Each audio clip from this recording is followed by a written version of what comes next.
Greetings. Welcome to this series of videos all about digital discipleship. My name is Bryce Ashlamau, and I'm the president of Ambrose University in Calgary, Alberta, Canada. And before I was the president of Ambrose, I was a local church pastor for 25 years. And one of my deep interests and my academic expertise in my teaching and writing is all on digital ministry and digital discipleship. And I'm excited about sharing about that topic with you in these next series of videos. I have in my pocket a device that has more computing power than the satellite probe or the probe Voyager that went from Earth to the outer reaches of the solar system. And no, it is not my cell phone. It is, in fact, my key fob. That little device that most of us share has radically altered our perception of how do we open and close our car doors. And that can seem simple, but just think of the amount of change that simple device has had on our understandings of technology.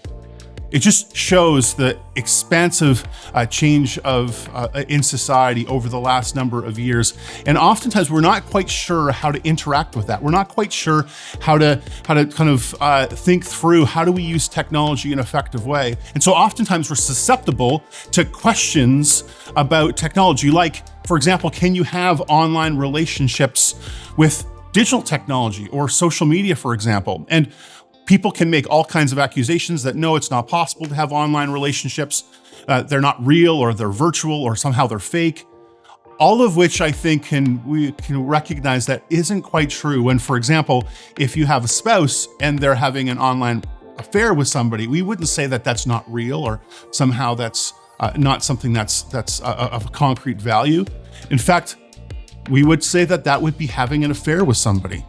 Or, for example, we wouldn't say, sometimes people can make the argument that online stuff isn't authoritative, right? You can't communicate something online because you have to be in person, for example, for preaching to really have the authoritative nature of the Spirit at work. Right? It has to be an in-person dynamic.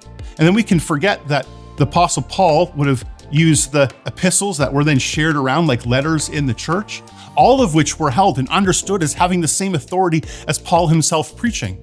Or people can say, you know what, you can't worship online using digital digital technology because people can't connect with others. They can't fully enter into community.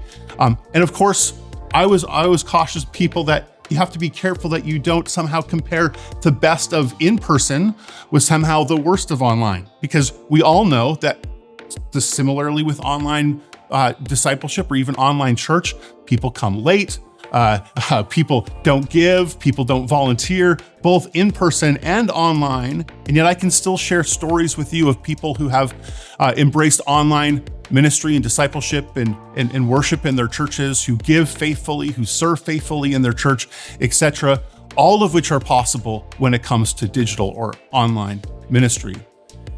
And this is the challenge for us, right? How then do we discern how we use digital technology for the purpose of God's mission and His glory? How then do we understand how can we use this to that end? How do we kind of facilitate the use of digital ministry, digital tools to our advantage? And this is where I think John Wesley's Wesleyan Quadrilateral is so important and a key possibility for us in our future. This is a methodological approach introduced and developed by John Wesley, and I think it provides kind of that comprehensive framework for understanding and interpreting the Christian faith, right? It's a holistic approach that uses kind of four sources of authority, and you kind of look at like a quadrilateral, four different quadrants. The first quadrant, the cornerstone of all of this, is Scripture. John Wesley would argue that Scripture is the authoritative element of faith and practice, that everything else should obviously be evaluated according to Scripture, and Scripture is the most important piece. And so when we discuss something like digital technology, we see the nature of authority as the nature of Scripture as our key piece of authority. And then we can use Scripture and the Bible to look into things, even super contemporary things like social media or digital technology. And a good example of this is what I do in my book, Age of Kings. My book, Age of Kings, uses the life of King David, who, through his virtues and his vices, how King David understands his role as king, and how he sometimes is kind of goes south in his perspective of his power that he has as king, and sometimes how he steps up and uses it for God's glory. But his power as a king for King David is found in his kingship.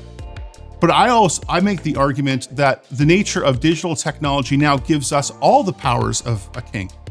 Just in the same way that a king has the power to use propaganda to share an edited version of themselves with the world, as any king does, as King David does, so do we now with the nature of digital technology and social media. Just as King David has the ability to be susceptible to fake news, and there's stories of King David doing just that, now that's a challenge for all of us that now have been crowned with this power through social media.